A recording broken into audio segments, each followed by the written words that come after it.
So let's talk about Tekken, homies. More specifically, what was it? Tekken World Tour ended, I think, like 3 days ago. Today's like the 4th. Yeah, like 3 days ago. Sunday, February 1st. TWT Global Finals. I watched the almost entirely the whole thing, but I was like away at my uncle's place for their like high school reunion type shit. They invited us, mom and I, so we were just like chilling around. I was watching like various different like tournaments like on my phone and shit like that. I was watching Tekken World Tour. It was dope. It was awesome. I even caught wind of when their top 8, before like their top 8 began. Yeah, they announced season 3. That's me. That's my echo. Streamception. Before like Harada dips the fuck out, drops another mixtape, pieces out. He's a guest, right? Along with Michael Murray. Michael Murray's gonna stay in Bandai Namco, but Harada, his ass is leaving. Hello guys.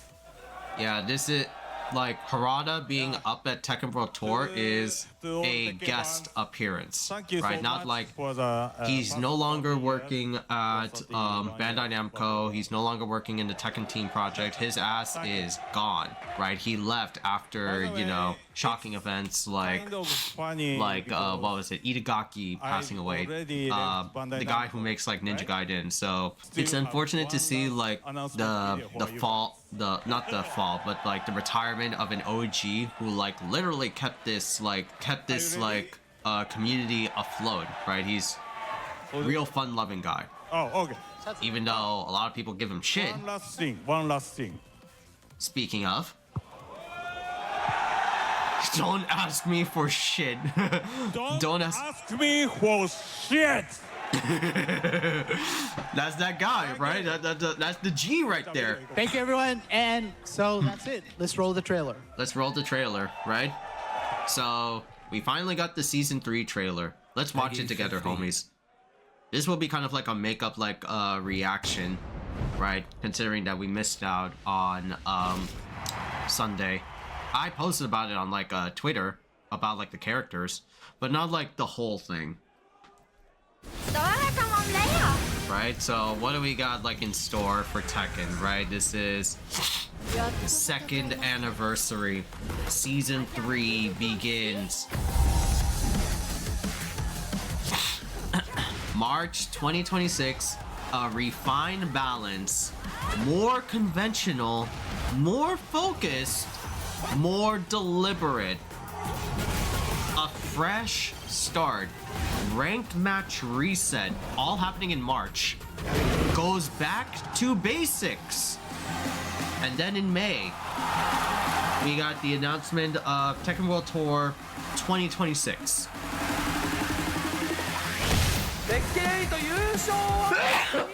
Starting with Evo Japan, of all places.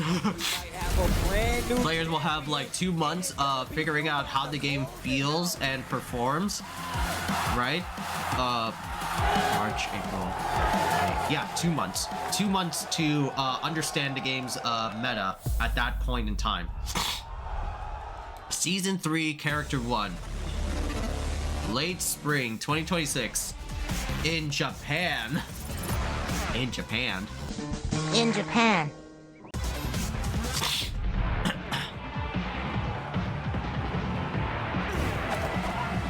Kunimitsu is coming back.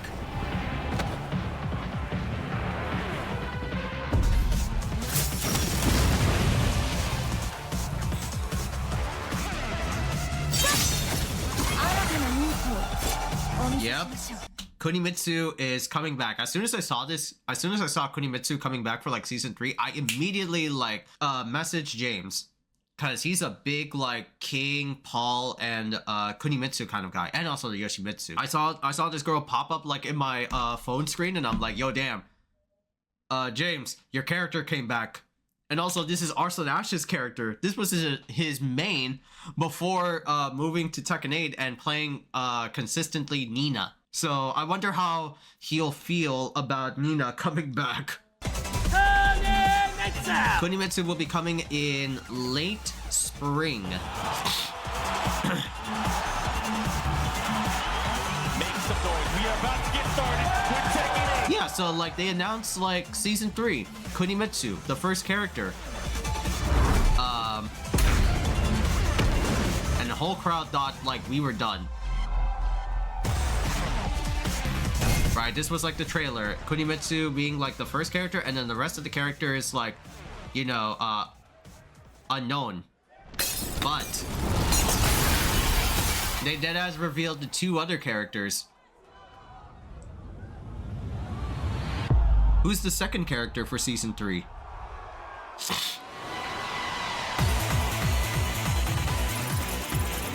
From the USA, a fucking burger? Barbecue burger. Oh, sorry, bacon burger. These bitch asses brought Bob back. I remember this guy from SF Cross T. Bob's got a new look.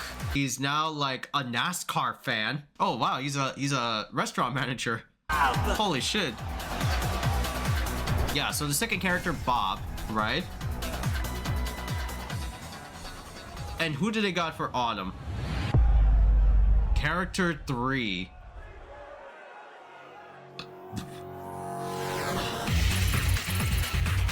From Australia. I was like, the kangaroo. Fucking this great. Roger Jr. They added a fucking kangaroo. What? In the game. They added the fucking kangaroos in the game. Tekken has like weirdo animal characters, like outside of just like, you know, the bears. Right? The bears have become like a staple since Tekken 7, but previous Tekken games had like characters like Gong, a little fucking like chibi dinosaur in like Tekken 3. Then they start to expand, like get like a velociraptor with punching gloves named Raptor. And other weird like obscure fucking characters like well, there's like Azazel, and then there's like True Ogre, which is like literally like a chimera creature from, you know, early mythos. The fact that we have like a kangaroo in the game is awesome. I was one of those people that was like preaching to the choir that we should get more like animal characters. I was happy at that announcement. Roger. And then of course they saved their last character coming soon in the winter. They don't want to spell out their whole season pass. Still want to give mystery. Season pass will be available February 9th or 10th. Stage in the winter. 4 playable characters, battle pass, 120 hours of early access. Some costume packs. And this is the roadmap. Season pass will be available 2nd anniversary campaign. Just a bunch of different arts and like all the avatar or like, you know, fighter ID bullshits. March will be refined balance and ranked resets and more. Late spring will be Kunimitsu, probably like May-ish, around Evo Japan time. Summer for Bob, probably at like Evo or something like that. Fall will be Roger Jr. and winter will be the unknown character and the stage. Bob! Bob is back. That was his character. If you know, it's okay. Bro. It's okay, bro. It's okay. Oh, Ulsan too. That's all. Ulsan too. Ulsan cry. But yeah, season 3 is pretty much a legit thing. But let's talk about season 3. We'll start off first with like the characters, right? Just focusing on like these 3 per se specifically. Ever since the announcement of these like characters, pretty fucking divisive. Why? Because let's go over like each one. You have like Kunimitsu, a fan favorite ninja character, belongs in the family of like Yoshimitsu, right? She is like Noctis but cute waifu girl with like knives and stuff like that. Then we have Bob, a legacy character from OG Tekken, from SF Cross T, from Tekken 6, I think like even like Tekken 5 if I recall correctly. And then we have Bob, another fan favorite character. He's got bling bling like Flava Flav like necklaces and stuff like that. Like what the fuck? All three of these characters are like cool, but again like divisive because Tekken fans were like hoping for, you know, something else entirely. Like a lot of them wanted to have like Julia or Bruce Irving or shit like that, you know. Season 3 follows like a pattern to the previous seasons in Tekken 8. What do I mean by like a similar or previous pattern? Well, let's like look at them, chat. Let's look at like season 1, for example. Season 1 playable characters for Tekken 8 was Eddie in spring, Lydia in summer, and Heihachi in fall. So the pattern here is that first character, they brought back fan favorite legacy character, right, to a lot of people. Fan favorite in the sense that like a lot of people really loved like Eddie because not just because of his notoriety as like the mash all type of like character, but people obviously love his like story and background. He is like the capoeira type of guy, tornado as we like call him. Then we go to like Lydia, who is not like a fan favorite character, Polish Prime Minister. She was recently added in like Tekken 7 as part of like I think season 4 if I recall correctly. Favorite character, but she was like a viable character, you know, to say the least. I think there was like some Lydias here and there. And then we have Heihachi, another legacy character, but not like the fan favorite like Eddie Gordo is though. Heihachi is fan favorite because he is the king of Iron Fist. He's the guy that started all of this like bullshit, you know?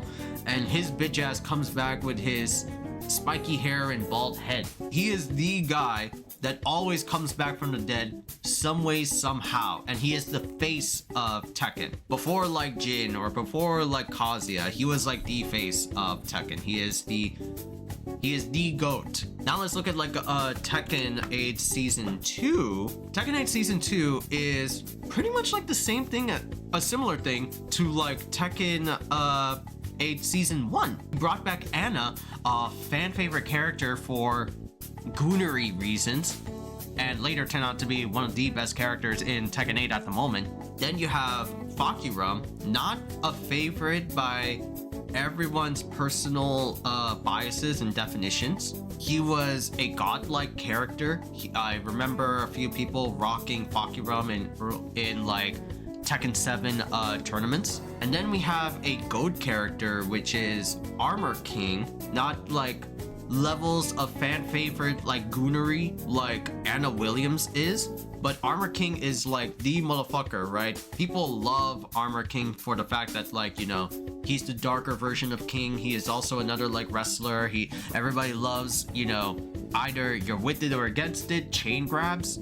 There is like a pretty specific pattern to Tekken 8 up to like Season 3 where they bring back a fan favorite, you know, waifu character or husbando character. They bring back a character, Bob, with competitive history, right? Like Bob is not a fan favorite by every shape and form, in every shape or form. No pun intended to his physique. I did like research on like Bob. Like, why is Bob so like popular? Why is he like so interesting? It's because he was top tier as fuck. This was early back in like in Tekken 6 where a literal fucking grand finals of Tekken 6 back in like I think early Evo was just down to like a Bob versus Bob mirror match.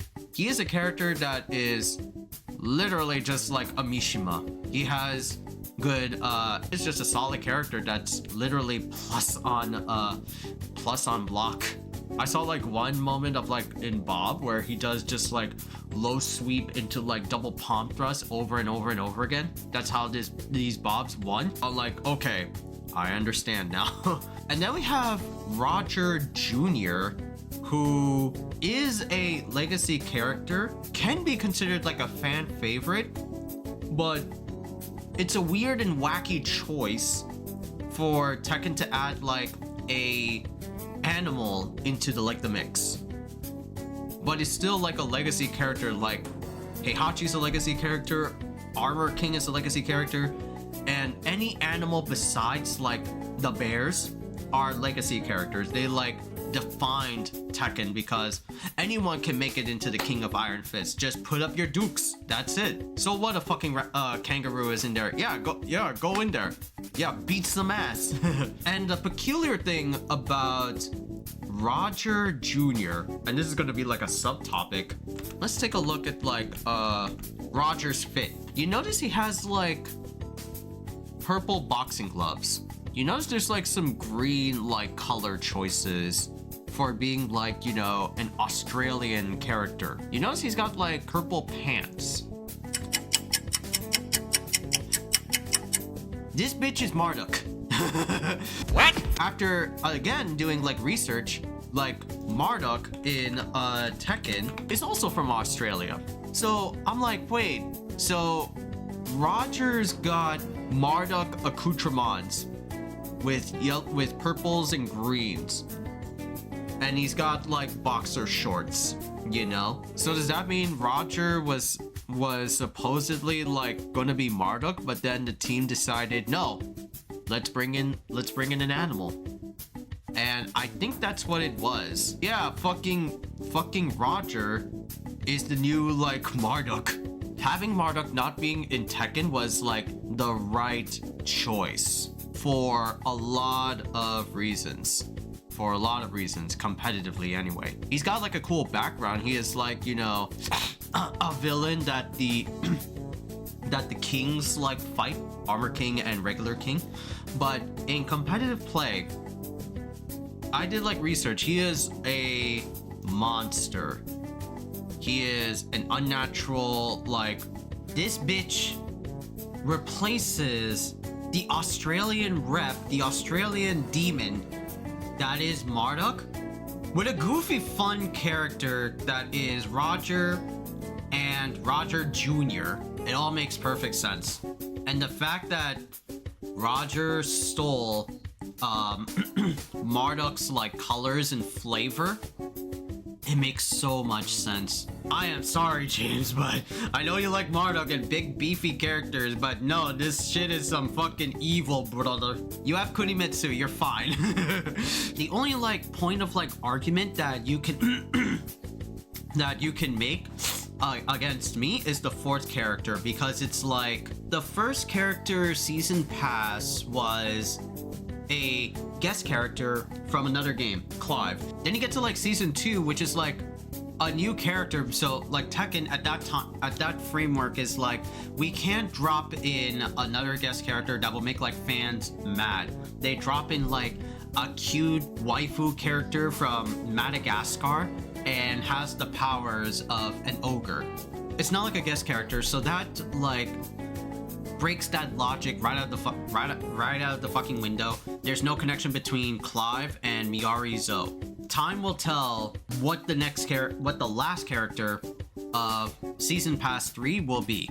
I'm hoping it's like, you know, a guest character again or something like that.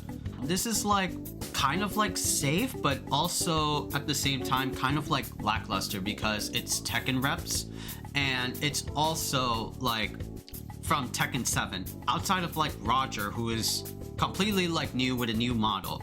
But Kunimitsu is also in Tekken, Bob is also in Tekken. You know who else was also in Tekken 7? You know who else was also in Tekken 7? 3 of these motherfuckers were also in Tekken 7, and Eddie and Lydia and Heihachi were also in Tekken 7 as well. If you want to like get to the nitty gritty of like things, right? If you want to get to the real nitty gritty of Tekken 8 like characters, most of this Tekken roster is just give characters from Tekken 7 just a new pane of code. But once again, safe choice. Not safe choices specifically for like season 3, but it's more on the lines of like 2 things. the season pass pattern, which is legacy character, fan favorite character, competitive character, legacy character, that pattern, and the other one is just Tekken 7, you know, with new colors, right? I'm more interested in the battle balance. On March 2026, there's going to be a refined balance, and the keywords that they toss out is like more conventional, more focused, more deliberate, a fresh start. Season 3, back to basics. Like, what does that mean? Like, go back to basics. Like, what are we talking about over here? Are they good? Like, Heat is already like in the game as like a wild like theory about like the phrasing of these like PR words, you know? So are they just gonna like eliminate Heat? No, Heat is already like embedded into like the game. Probably like gonna make it less explosive. Like, not a lot of characters are going to have like big insane Lars Alexanderson combos, right? Because that was like a common criticism even like back, I think in like season 1, not even in like season 2. Season 2 just like accelerated that, but you get like a little hint of flavor at what they were like going for. Is that, yeah, they just give like every character in Tekken 8 Lars Alexanderson like wall-to-wall combos, you know, with Heat and stuff like that. So probably is going to be like toning down a bit, going to make it like less explosive, less like combos, and more just about neutral and fundamentals. But we won't know per se until like March, right? Because we have a month to like theory craft and figure out. Once March comes, then we'll know what they're like trying to say. For now, it's just like PR talk, like just to like throw it out there to make fans happy. We won't explicitly say what it is until we do a dev talk. All of it just sounds like hopeful, like optimism, you know? Like, so we shouldn't take it at like full value, just take it with like a grain of salt. But again, we gotta be excited for this season pass, because season 2 was like rampant and it was very disgusting in our mouths. I haven't played much of like season 2 though, because I stopped playing Tekken and switched over to like Fatal Fury more than anything, and Street Fighter. But yeah, season 2 was like the bubonic plague, right? The black plague, you know, of Tekken. Nobody liked it. People who like maybe liked it were either like competitors that are just like playing it for the sake of like competition and stuff like that. It's not that great of a balance update when season 2 dropped, you know. I'm interested to see where Tekken goes. What will be like the balance, because I've been meaning to like come back into like Tekken. Might want to like try out like Shaheen as like a character, you know. But I don't know, let's see, until like a character specifically like calls to me. And that's really much of like a desire meter, desire sensor that I'm like placing upon myself. I want like very, very specific characters in come back in Tekken, you know, or be introduced in Tekken, and then I'll jump back on. But who knows when that will be. So maybe like better now than ever, instead of just like missing out on that train.